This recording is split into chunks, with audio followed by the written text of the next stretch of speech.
Hello and welcome back for another episode of our Monday Motivation. And this is actually going to be our season finale. And so we're closing out the spring season here with our Monday Positivity. And I'm really grateful to have Cole Stark of ESU 5, Kelsey Koranda of ESU 5, and Amy Morin, author, international best-selling author, as we've been kind of sharing with our audience here to join us for this week's session.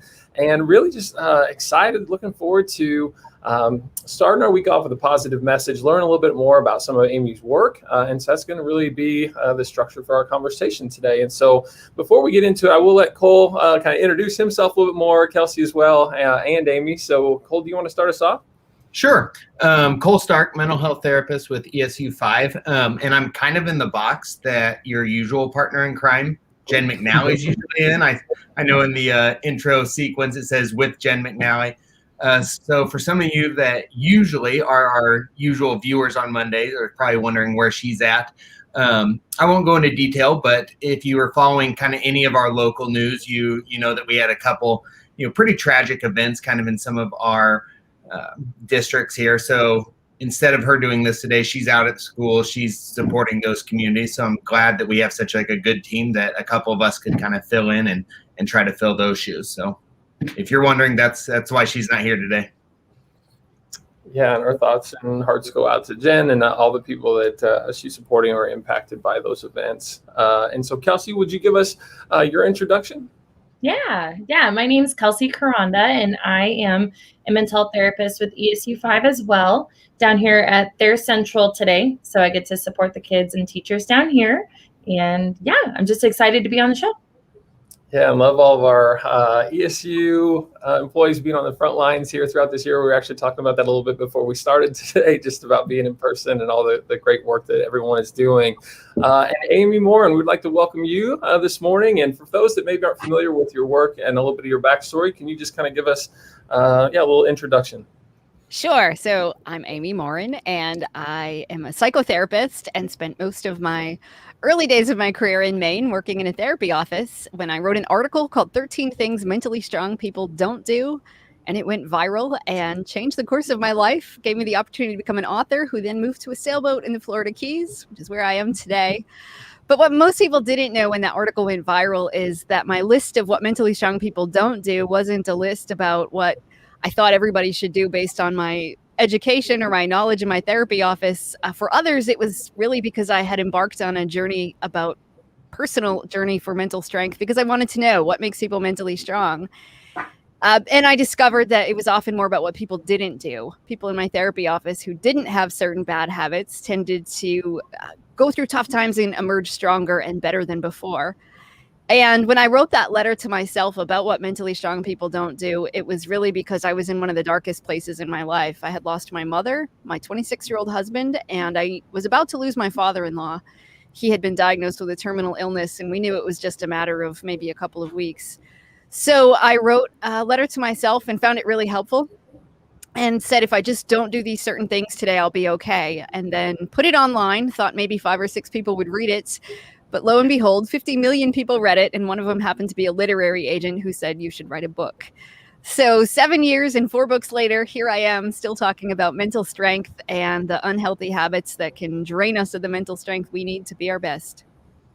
Yeah, and I know I listened to one of your TED Talks where you shared, and I really like this point, that when it comes to mental health, it's almost a little bit like trying to stay fit, where you made the connection with, yes, we're going to do things that help to train our bodies, to have like that strength, but also it's getting rid of some of those bad habits at the same time. And then when those work hand in hand, that's optimal. And I love that your recent book here, 13 Things Strong Kids Do, really feeds into some of the thought processes and our support of learners during this time that's been incredibly challenging, obviously, over the last 12 to 18 months. And so can you speak maybe very briefly to that text and maybe, I don't know, its applicability to the present moment as we really try to take care of our kids? Yeah, over the years, I've had so many parents say, how do we teach this to our kids? Which is what led to my yellow book, the parenting book. But I had so many parents that still said, I still want a resource for my kids. So I was excited to be able to write a book for kids. I wrote it just about 1 year ago, thinking that the pandemic would be long over by the time the book hit the shelves. Lo and behold, here we are 1 year later, and still sort of at hopefully the end of it, nearing the end of it anyway. But I think it's more relevant now than ever because kids need to know, how do you build mental strength? And I wrote this book about what to do rather than what not to do, because my hope is if kids start developing these healthy habits now, they won't grow up to do those unhealthy things that a lot of us adults end up doing later. So the book talks about all the different strategies kids can use. Every chapter is broken up into really clear exercises, simple strategies that I used to use in my therapy office with both adults and kids. But it's about how do you train your brain to think differently so that you can think big. The subtitles feel good, act brave. So then it's about how do you regulate your emotions, and then how do you take some kind of positive action. We did a survey over at Verywell Mind to see what parents were struggling with the most, or what they think their kids are struggling with. And 80% of parents said their kids are struggling with at least one of those 13 things. And the one that they said they're struggling with the most seems to be persistence right now. The kids are giving up really quickly, which isn't surprising. We live in a fast-paced world where if you want something, you get it pretty much at the click of a button.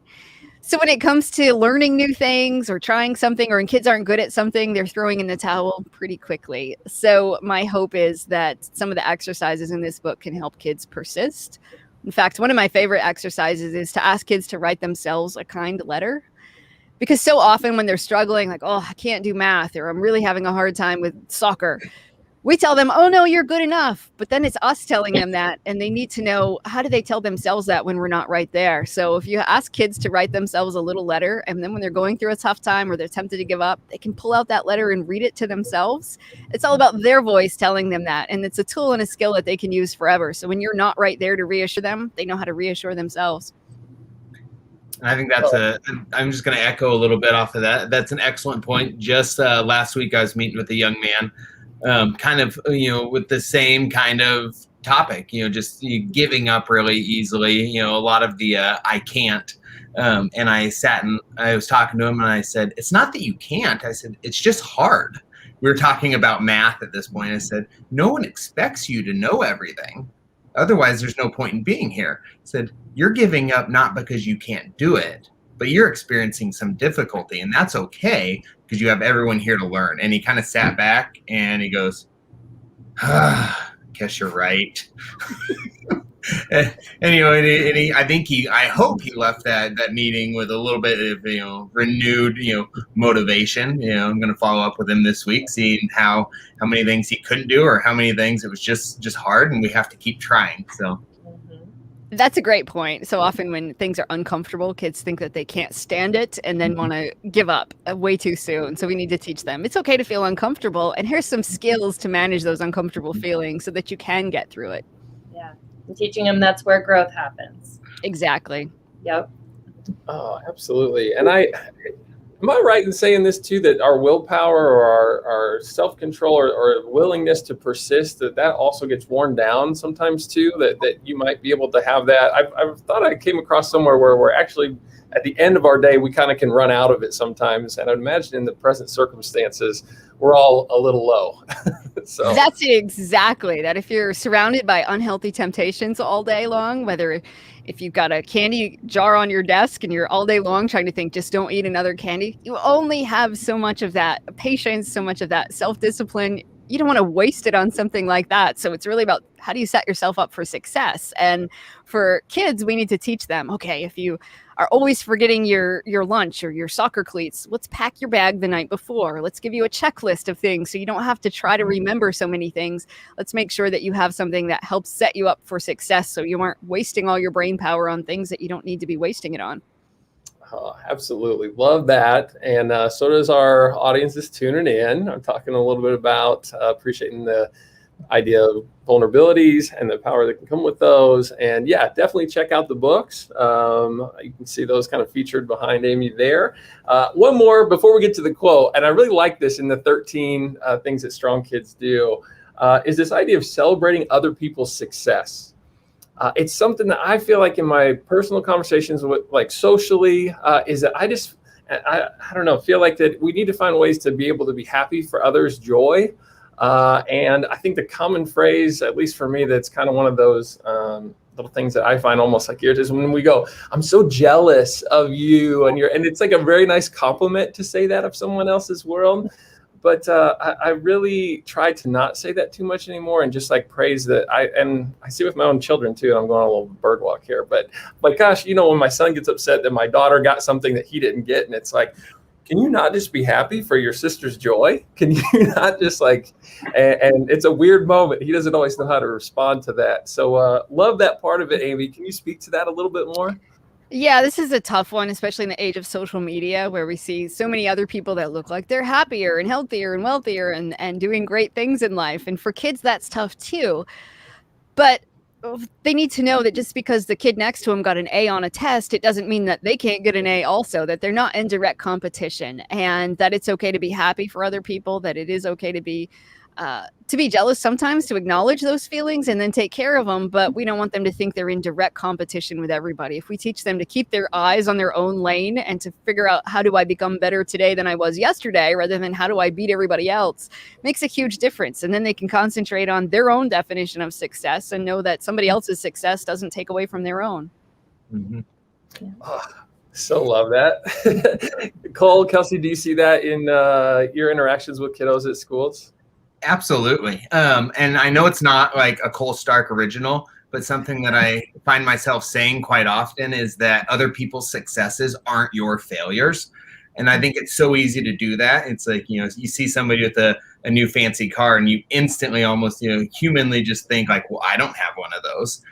Versus just being like, that's a cool car, or hey, that person had some success. I think it's just one of those things that's maybe just ingrained in us, that we see other people succeed and we measure it against our failures. And that's one of those things that I'm glad that Amy brought up the social media aspect. That's one of the things our team really strives for, is that we see everybody's highlight reels, while we are comparing it to like our behind the scenes. And that's something that I kind of stole from Jen McNally, who's usually here. It's one of her catchphrases, but it rings true.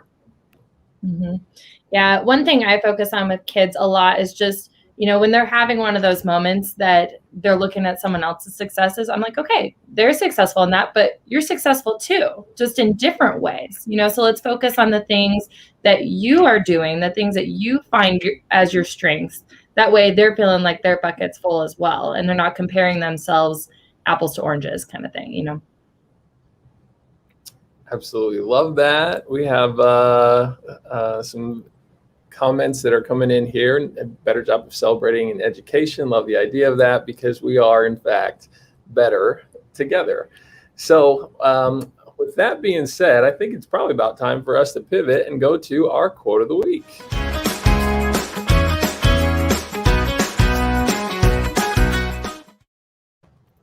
All right, and so Amy has selected a quote for us that we're going to talk about and kind of entertain and really hold to as a message that we will revisit from now through Friday and just kind of make a priority. And so, Amy, I'm going to put the quote up there if you'd read it for us, and then kind of share a little bit about why you selected this particular quote. Whoever said time heals lied. Time heals nothing. It's what you do with your time that matters. And as a therapist, I learned this quickly, that so many people would wait because they thought that time, the passage of time, would somehow heal them, whether they had gone through a divorce, they lost a loved one, they moved, they went through some emotional abuse, whatever it was. They thought if they just waited long enough that they would feel better. And sometimes people would come in 5 years later, 10 years later, and they'd say, well, I've suffered all these years and yet I don't feel better. How come? And it's because they sat and waited and expected that time would somehow magically heal them. But the truth is, it's not that time heals, it's what you do with your time. And our tendency when we experience an uncomfortable experience or an uncomfortable emotion is to try to go around it. But sometimes if you really want to heal from it, you have to go through it. And it's a painful process, but that's really the key to healing from emotional wounds. You have to take care of them, not just avoid them. Yeah, and gosh, I really think that is a powerful quote, and I'm grateful for the opportunity for us to have a chat about that here. And so, Kelsey or Cole, what are your thoughts as you read that, and how does that resonate with you? Go ahead, Kelsey. Well, I do. I think I think time is so powerful, and how you embrace that time is so important, because, when we do go through things such as grief or just hardship, what we choose to do during that time makes all the difference. The self-care that we implement, or just the people we surround ourselves with, or, if you choose to seek out therapy, or, whatever you choose, the steps that you choose to take, that makes all the difference. And it can make the process go even faster, so that you don't experience that grief or hardship for as long. So I think that's a great quote. Yeah. And I especially like that last part, about it's what you do with that time. I'm sure, Amy, and seeing therapy clients, you've probably had those people that kind of come in and think just being there, just kind of going through the motions is going to make everything better. But it's those people you kind of look at, and it's like, you want things to change, but you have to be willing to do something different. You have to, do something with that time to see those changes that you want, just like anything else, kind of going back to, getting physically fit. It's not going to happen just by thinking about it. We have to actually be willing to make those changes, do something purposeful, and maybe even deal with a little bit of pain along the way. Yeah. Exactly. The way you think definitely affects how you feel, but you really need to combine positive thinking with positive action if you want to make a difference in your life. Absolutely. That's so true. And that's something that whenever I was a classroom teacher, we would have conversations sometimes where I would ask my class of 17 or 18-year-olds, like, what is maturity? And so this is where this quote sort of like hit me, I guess. And then kind of like look around and go, well, like when you kind of get old enough I was like, oh, so it's about age. And then they would like kind of stop and chew on that for a minute, because some would say yes. And then others were like, hold on. And I'm like, no, because you could be, 50 years old and be more immature than somebody who's 10. And when everyone sort of started to acknowledge that type of thing, they're like, well, it's your experiences. They're like, oh, so if we put everybody on a bus and we all spent the next year together, we're all going to grow at the same rate. And so they had to chew on that one too. And then we finally got to this place where it's like, well, there is a certain element of processing the things that you're going through, be them positive or negative. And then like extending that out, then there's also then the degree to which you allow it to impact your days, right? And you're like, the decisions that you make. So I love that, Amy, in that like it's yes thought and it's also action.